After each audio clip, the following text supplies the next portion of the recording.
Atos capítulo 16, a respeito dessa obra missionária que Paulo e a sua comitiva realizou na cidade de Filipos. Nós temos aqui uma grande obra que Deus ele realizou e que o propósito de Deus ele foi cumprido à risca. Vou fazer a leitura com vocês. E Paulo teve de noite uma visão em que se rogava ou que se apresentava um varão da Macedônia e lhe rogava dizendo: passa à Macedônia e ajuda-nos. Logo depois desta visão, procuramos partir para a Macedônia, concluindo que o Senhor nos chamava para lhes anunciarmos o Evangelho. Do verso de número 6, nós temos que Paulo, nessa sua segunda oportunidade de viagem missionária, havia passado pela Frígia, pela província da Galácia, e foram impedidos pelo Espírito Santo de anunciar a palavra na Ásia.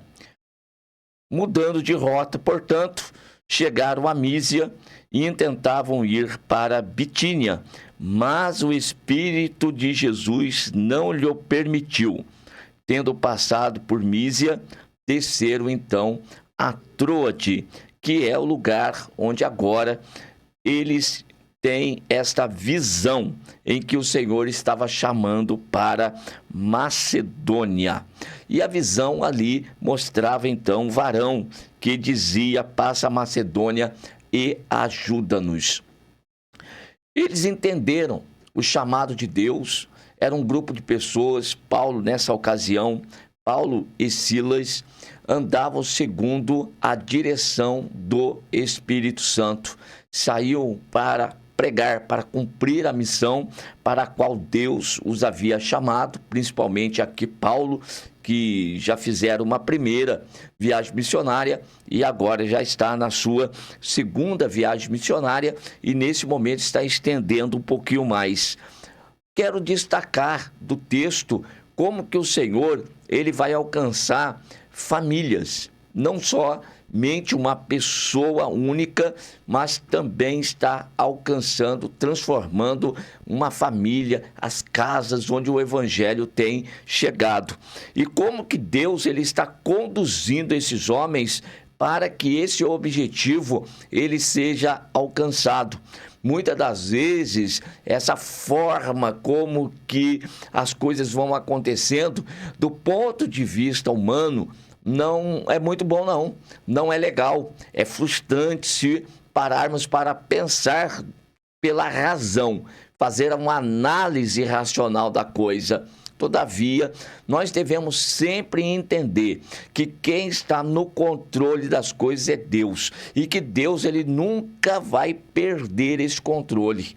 Embora que para nós esteja acontecendo coisas que para nós são frustrantes, todavia, o Senhor ele tem um fruto reservado lá na frente. Portanto, nós precisamos semear. Esse é o nosso papel. Nós temos que fazer aquilo que Deus nos mandou fazer. É pregar, é anunciar, é falar do amor de Cristo, é anunciar o reino de Deus. Embora isso possa nos causar muitas dores, que é o que vai acontecer aqui com esses irmãos. Muito bem. Eles entraram e no verso de número 13, diz que no dia de sábado, eles saíram para fora da cidade, à beira do rio, onde eles queriam ali achar um lugar para a oração. E naquele lugar encontraram algumas mulheres que ali se ajuntaram.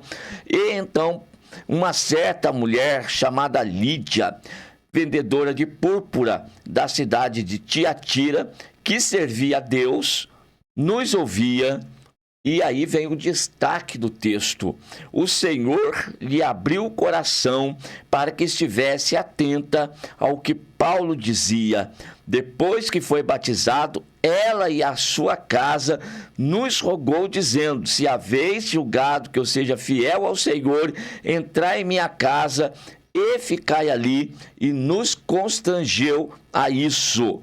Olhe, primeiro ponto, aqui vendedora de púrpura, ali na cidade de Tiatira, era naquele lugar um dos principais meios de comércio, o que nos dá a entender que essa mulher tinha uma posição econômica privilegiada. Ela também nos diz o texto que servia a Deus. Isso aqui acontece bastante nas cartas, acontece bastante também no livro de Atos Apóstolos, pessoas que serviam a Deus ou de uma forma ou outra tinha uma certa inclinação para as coisas de Deus, mas os evangelhos também nos mostram que em um dado momento foram até Jesus. O destaque aqui é que servir a Deus de uma forma religiosa, ela não resolve o problema. Ela não dá acesso à religião por si só, ela não dá acesso até à presença de Deus. Porque a religião a gente recebe por tradição dos nossos pais. Então isso não vai nos levar a conhecer verdadeiramente a Deus. Qual que é o meio pelo qual é dado ao homem que ele venha a ter o conhecimento real de Deus? Esse meio se chama Jesus Cristo. Aquele que disse, eu sou o caminho, eu sou a verdade e eu sou a vida. E ninguém vem ao Pai senão por mim. Então precisa ser por meio de Cristo. E como nós nos achegamos ao Senhor Jesus Cristo ou o contrário? Ele vai chegar até nós. É por meio da fé, é por meio então da pregação da palavra. Dessa forma aqui, quem está incumbido dessa missão precisa pregar, conforme Paulo escreveu aos Romanos 10:17. A fé, ela vem pelo ouvir e ouvir pela pregação da palavra de Cristo. Então precisa haver a pregação desta mensagem, o anunciar dessa mensagem, que é o evangelho, ou seja, boas novas de salvação. Quanto a esta fé que esta pregação vai gerar, Paulo escrevendo aos Efésios vai dizer que nós somos salvos pela graça, e isso por meio da fé. Então, uma vez que nós ouvimos a pregação e é gerado dentro de nós a fé, logo, a graça, ela também nos alcança. E uma vez que fomos alcançados pela graça, então nascemos de novo. Ao nascer de novo, temos condições, então, de entrar no reino de Deus, conforme Jesus falou e ensinou a Nicodemos. Se você não nascer de novo, você não pode ver o reino de Deus. Eis ali um homem que era também religioso, era chefe de sinagoga, era príncipe dos judeus. Porém, Jesus diz para ele, é necessário que você nasça de novo. Nascer de novo é nascer do alto, é nascer da vontade de Deus. De repente, a religião, ela pode nos dar aí a oportunidade de termos o contato com a pregação, com a palavra de Deus. Porém, é necessário que esta palavra, ela opere em nós. Voltando para Atos capítulo 16 e o verso 14, essa mulher então, que era uma mulher religiosa, ela nos ouvia, diz aqui Lucas, no texto de Atos Apóstolos, e o Senhor lhe abriu o coração para que estivesse atenta ao que Paulo dizia, ou seja, à pregação. Deus abriu o coração daquela mulher, a pregação chega até aquela mulher e ela então vai reconhecer Cristo Jesus como o único e suficiente Salvador, mas não somente ela, também a sua casa, a sua família foi alcançada pelo poder de Deus. Seguindo aqui no texto, eles ainda vão para a oração nos dias seguintes. E aqui nós temos uma passagem que nos saiu ao encontro, diz Lucas, Lucas, uma jovem que tinha um espírito de adivinhação, a qual adivinhando dava grande lucro aos seus senhores.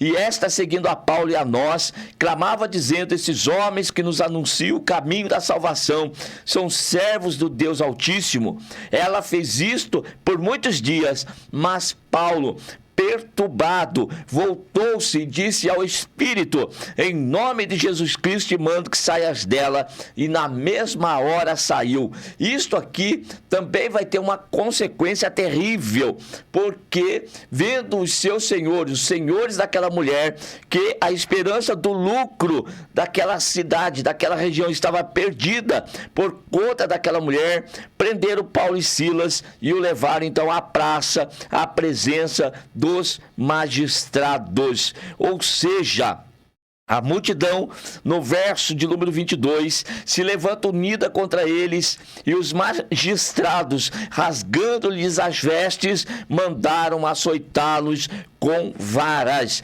E havendo-lhes dado muito açoites, o lançaram na prisão, mandando ao carcereiro que os guardassem com segurança. O qual, tendo recebido tal ordem, os lançou no cárcere interior e lhes segurou os pés no tronco. Aqui está o segundo ponto da nossa mensagem, dos resultados, muitas das vezes, do empenho na obra de Deus. Vamos colher resultados, frutos que muitas das vezes nós não compreendemos. No primeiro momento, ele é difícil de ser aí digerido, de ser compreendido, entendido, mas aquele que anda com Deus, aquele que caminha com o Senhor, aquele que tem consciência da missão, do chamado, deve compreender que em tudo Deus, ele está no controle. Que Deus, ele está ali diante da situação. Paulo e Silas e os demais irmãos que ali estavam sofreram esse dano. Por causa do quê? Por causa da pregação na casa de Lídia, também por causa dessa moça, dessa jovem que foi liberta desse espírito de adivinhação, sobre o qual ela estava escravizada há tantos anos. E agora pregaram a palavra, anunciaram o amor de Deus, almas se salvando, Jesus transformando vidas. Qual que é o resultado de tudo isso aqui? Agora nós temos açoite, nós temos prisão, nós temos os pés no tronco. Mas e Paulo e Silas? Eles estavam murmurando dessa situação? De forma alguma. Eles não estavam compreendendo naquele primeiro momento, mas murmurar jamais. É esta a atitude que nós temos que ter diante do Senhor nosso Deus. Lançamos a mão na obra, estamos realizando a obra do Senhor, o Deus Criador dos céus e da terra. E às vezes presume-se que deveria ser fácil, Deus Todo-Poderoso, as portas deveriam se abrir, mas Deus tem seus meios de trabalhar. O Senhor, ele quando diz que ali naquela visão, aquele jovem disse: passa a Macedônia e ajuda-nos. Então estava compreendido a família de Lídia? Sim. Estava também essa jovem adivinhadora? Sim. Mas também tem um outro que precisa ser alcançado. E qual é esse outro? É o carcereiro ali de Filipos. E para que se achegasse, para que o evangelho chegasse até esse homem, naquele cárcere, qual que é o meio pelo qual Deus vai se utilizar? Olha só, irmãos, que coisa tremenda está acontecendo na vida desses homens. Eles ali entendiam perfeitamente. E é a mesma coisa que nós precisamos entender. O Senhor, ele está conduzindo os nossos passos.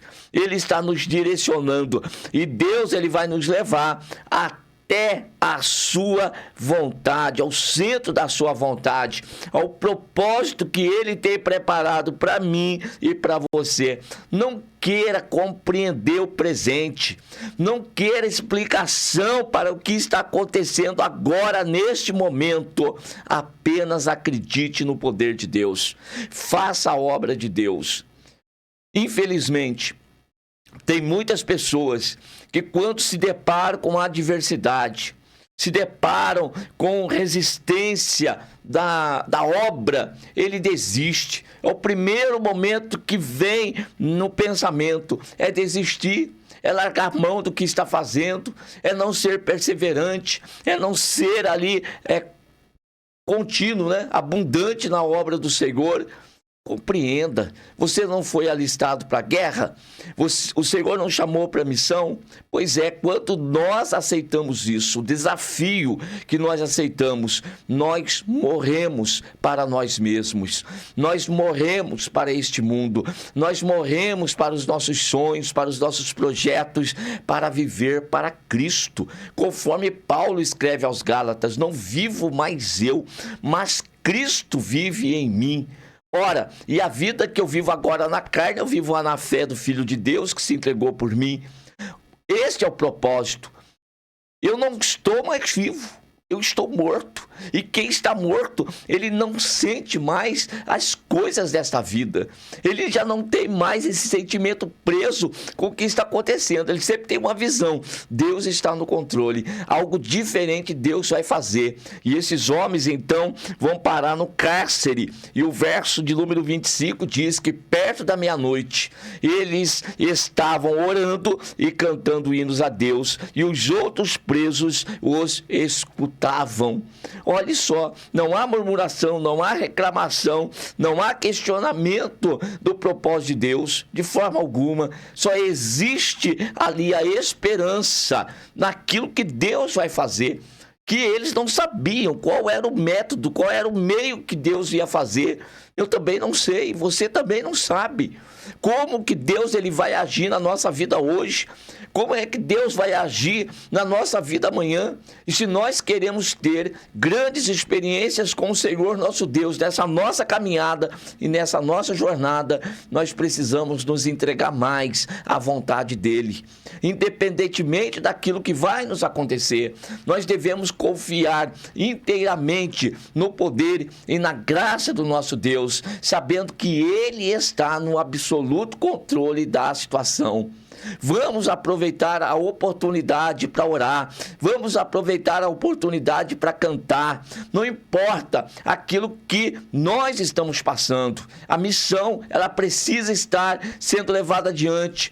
Então Paulo e Silas agora estão num cárcere interior, presos num tronco, já tinham sido açoitados.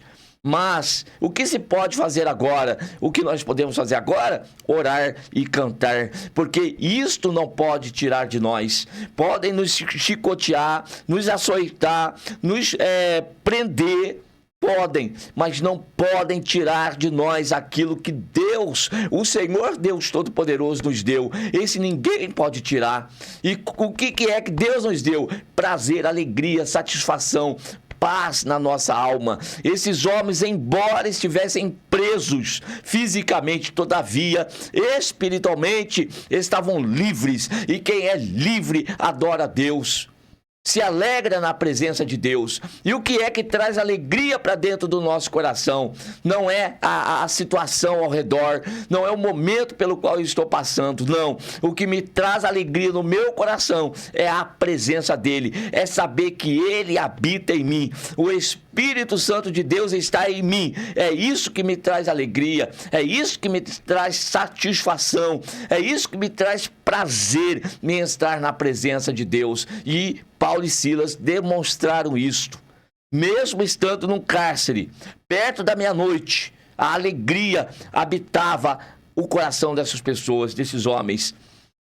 A alegria da alma, e isso era então exteriorizado através da oração e do cântico. E a surpresa que de repente sobreveio um tão grande terremoto que os alicerces do cárcere se moveram e logo se abriram todas as portas e foram soltas as prisões de todos. O carcereiro, quando acorda e vê as portas abertas, ele saca da sua espada e quer se matar, porque ele pensou que todos os presos haviam fugido. Ninguém fugiu. Olha o controle que Deus tem. Ninguém foi embora. Deus abriu a porta das prisões, mas ninguém saiu dali. Paulo vai gritar para eles: fica calmo, fica tranquilo, porque todos nós aqui estamos. E quando foi pedido luz, saltou dentro e todo trêmulo se prostrou ante Paulo e Silas, que, tirando-os para fora, disse: Senhores, que é necessário que eu faça para me salvar? Aqui está. A resposta de Paulo é a seguinte: crê no Senhor Jesus Cristo e serás salvo tu e a tua casa. A condição para ser salvo é crer em Jesus Cristo, aquele que disse, e eu repito, eu sou o caminho, a verdade e a vida, e ninguém vem ao Pai senão por mim. Deus, Ele está à procura daqueles que são os seus, das ovelhas do seu pasto. Deus está à procura daqueles que hão de se salvar. E como que é que Deus procura? Levando até essas pessoas a oportunidade de ouvir a pregação desta palavra. Nessa ocasião, Paulo e Silas foram levados por meio de uma perseguição até o lugar onde Deus gostaria que eles estivessem. E qual que é o propósito de Deus? Era salvar o carcereiro e também a sua casa, assim como salvou a de Lídia. Meus queridos irmãos, não vamos ficar presos no presente, na parte do processo. Vamos tentar enxergar o todo. O que é que Deus está buscando? Esses homens não morreram aqui. Paulo e Silas não morreram. Sofreram, mas não morreram. Por quê? Porque Deus tinha uma missão. Você também não vai morrer. Entenda o processo do Senhor. Enxergue aquilo que Deus, Ele quer fazer através das nossas vidas. Vamos enxergar isso. E aqui, então, esses homens, esse carcereiro fez essa pergunta. E então, verso 32, lhe pregaram a palavra do Senhor e todos os que estavam em sua casa, e todos eles então foram batizados. Verso 34, levando-os à sua casa, lhe pôs à mesa e na sua crença em Deus alegrou-se com toda a sua casa. E depois, no dia seguinte, os magistrados mandaram os quadrilheiros dizendo: soltai aqueles homens. Olha só, agora veio a ordem para soltar. Por que agora veio a ordem para soltar? Porque a missão agora já estava cumprida. Ou seja, o propósito de Deus foi realizado.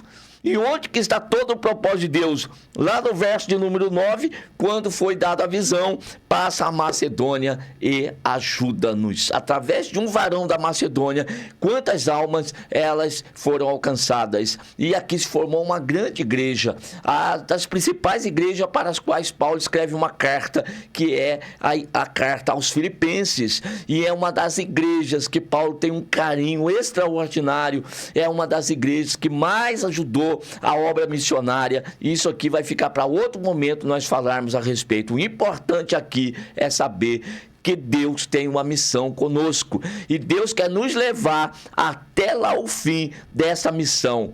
Não importa o que vai acontecer no caminho, não importa o processo, o importante é que nós sejamos usados por Deus nesses momentos difíceis pelos quais nós estamos passando e então almas venham a ser alcançadas pelo poder de Deus. O Senhor está à procura da ovelha perdida da casa de Israel. Quem sabe você que está me ouvindo ou você que está me assistindo nesse momento, você é um desses tais. A pregação está chegando até você. Creia em Jesus Cristo, será salvo tu e a tua casa. Amém.